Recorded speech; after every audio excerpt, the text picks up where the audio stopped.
ఐదుగురు జంపింగ్ ఎమ్మెల్యేల కేసులో ఊహించిందే జరిగింది. స్పీకర్ గడ్డం ప్రసాద్ కుమార్ ప్రకటించిన తీర్పు ఫిరాయించిన ఎమ్మెల్యేలకే అనుకూలంగా వచ్చింది. అరకేపూడి గాంధీ, గూడెం మహిపాల్ రెడ్డి, తెల్లం వెంకట్రావు, బండ్ల కృష్ణమోహన్ రెడ్డి, ప్రకాష్ గౌడ్ కేసులో తీర్పును వెలువరించినట్టు తెలుస్తోంది. దీనికి సంబంధించి పూర్తి సమాచారం మా ప్రతినిధి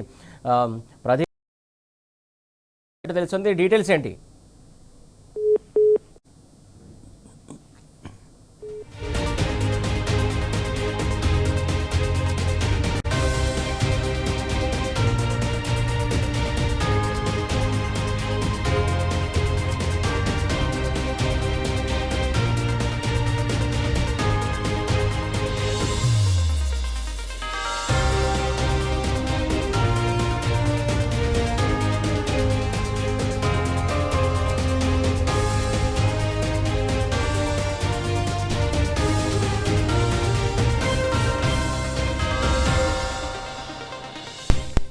రైట్, ఏదైతే ఐదుగురు ఎమ్మెల్యేలకు సంబంధించినటువంటి తీర్పు కాపీని అసెంబ్లీ స్పీకర్ చదువుతున్నట్టు తెలుస్తుంది. తీర్పు కూడా కంప్లీట్గా వివరించినట్టు తెలుస్తుంది. దీనికి సంబంధించి తాజా అప్డేట్స్ మా కరెస్పాండెంట్ ప్రదీప్ అందిస్తారు. ప్రదీప్, చెప్పండి, మొత్తానికి తీర్పును వెలువరించినట్టు తెలుస్తుంది. డీటెయిల్స్ ఏంటి? ఆ ఎమ్మెల్యేలకు సంబంధించి ఈ ఇచ్చినటువంటి పిటిషన్ అయితే ఆయన కొట్టివేసినట్లుగా చెప్తున్నారు.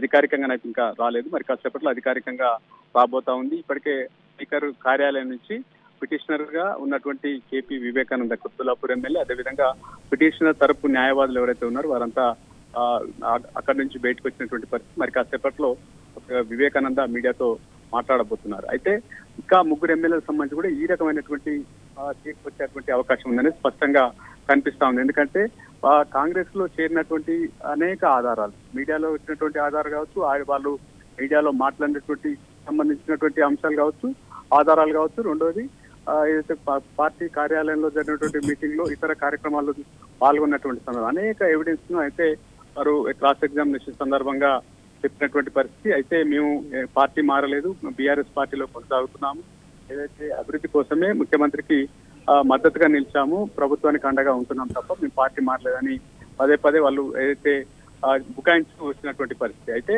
ఆ స్పీకరు ఈ అనర్హత పిటిషన్ సంబంధించి వీళ్ళు బీఆర్ఎస్ పార్టీ సరైన ఆధారాలు లేవని చెప్పి కొట్టేసినట్లుగా మనకు ఇన్ఫర్మేషన్ ఉంటుంది. అధికారికంగా మరి కాసేపట్లో టీఆర్ఎస్ ఎమ్మెల్యే పిటిషనర్ గా ఉన్నటువంటి కేపీ వివేకానంద మరి కాసేపట్లో మీడియాకు చెప్పబోతుంది. ఎందుకంటే స్పష్టంగా కనిపించింది, ఇది అనేక సందర్భాల్లో వాళ్ళు పార్టీ సమావేశాల్లో, కాంగ్రెస్ సమావేశాల్లో పాల్గొన్నారు. రెండోది బీఆర్ఎస్ పార్టీ నిర్వహించినటువంటి బహిరంగ సభ, రైతు సభ కావచ్చు, లేదా బీఆర్ఎస్ ఎల్పీ మీటింగ్లకు కావచ్చు, లేదా ఇతర అనేక బీఆర్ఎస్ పార్టీకి సంబంధించినటువంటి కార్యక్రమాలకు వాళ్ళు దూరంగా ఉంటున్నారు. కాంగ్రెస్ పార్టీ యాక్టివిటీలో భాగస్వామ్యం అవుతున్నారు. అయినప్పటికీ మేము బీఆర్ఎస్ ఎమ్మెల్యేలేమని చెప్పి ఫిరాయించినటువంటి ఎమ్మెల్యేలు బుకాయిస్తున్నారు అనేది బీఆర్ఎస్ గా ఉన్నటువంటి వారు ఎమ్మెల్యేలు ఆరోపిస్తా ఉన్నారు. ఇటు సుప్రీంకోర్టు కూడా వెళ్ళినటువంటి నేపథ్యం. ఇప్పుడు ఆ స్పీకర్ ఏదైతే రేపు ఎల్లుండి వరకు సుప్రీంకోర్టు ఇచ్చినటువంటి గడువు ఉంది, 19తో ఆ గడువు ముగుస్తుంది. ఈ నేపథ్యంలో ఈ 8 మంది ఎమ్మెల్యేల విచారణ ఇప్పటికే పూర్తయింది కాబట్టి ఈ రోజు 5 మంది ఎమ్మెల్యేలకు సంబంధించినటువంటి ఏదైతే పిటిషన్లు కొట్టివేసి ఉన్నారు, రేపు మరో 3 ఎమ్మెల్యేలకు సంబంధించినటువంటి పిటిషన్లు కొట్టివేస్తారనేది స్పష్టంగా కనిపిస్తుంది. ఎందుకంటే ఈ తీర్పు ఆధారంగానే మిగిలిన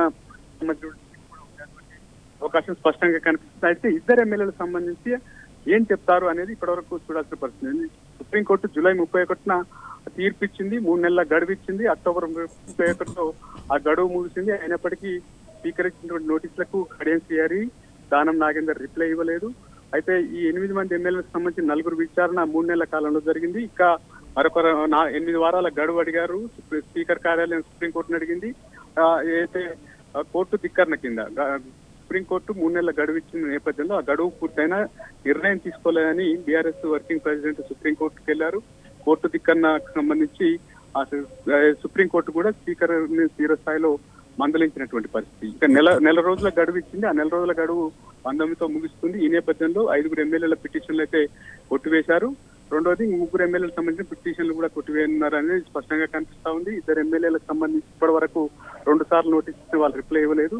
ఆ ఎమ్మెల్యేలకు సంబంధించి నాగేంద్ర సంబంధించి ఎటువంటి నిర్ణయం తీసుకుంటారు, దానికి సంబంధించి ఏ రకంగా మరికొంత సమయం సుప్రీంకోర్టును అడుగుతారా 2 ఎమ్మెల్యేలకు సంబంధించి, లేక స్పీకర్ తన విచక్షణ అధికారం ప్రకారం ముందుకెళ్తారా అనేది చూడాల్సిన పరిస్థితి. ఏదేమైనా మరి కాసేపట్లో అయితే వివేకానంద మీడియా ముందుకు వచ్చి దీనికి సంబంధించినటువంటి స్పీకర్ ఇచ్చినటువంటి నిర్ణయానికి సంబంధించి ఏ రకంగా రియాక్ట్ అవుతారనేది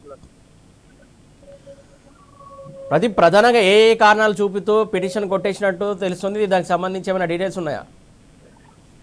పార్టీ ఫిరాయింపుకు సంబంధించి పూర్తి స్థాయి ఆధారాలు లేవు అనేది ఒకే ఒక కారణం చూపిస్తున్నారు. ఎందుకంటే సరైన ఆధారాలు లేవు, అందుకే మేము బీఆర్ఎస్ ఎమ్మెల్యేలుగానే ఈ ఎమ్మెల్యేలను గుర్తిస్తున్నాం అనేది ఇక్కడ మనకు వస్తున్నట్టు సమాచారం ప్రకారం తెలిసినటువంటి మాట. మొత్తానికి మేము కాంగ్రెస్ పార్టీలో చేరలేదు, కేవలం అభివృద్ధి, ముఖ్యంగా ముఖ్యమంత్రి రేవంత్ రెడ్డికి మేము అండగా నిలిచాం తప్ప బీఆర్ఎస్ ఎమ్మెల్యేలుగానే కొనసాగుతున్నాము అని చెప్పి వారు చెప్తున్నటువంటి మాట.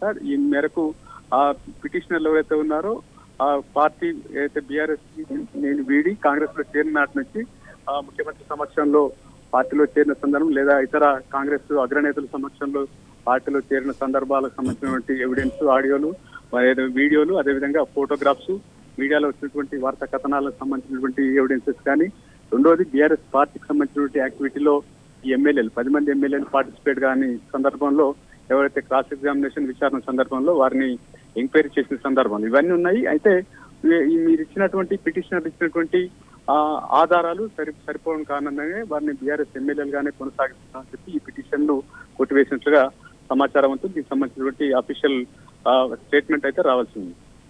Right, thank you Pradeep.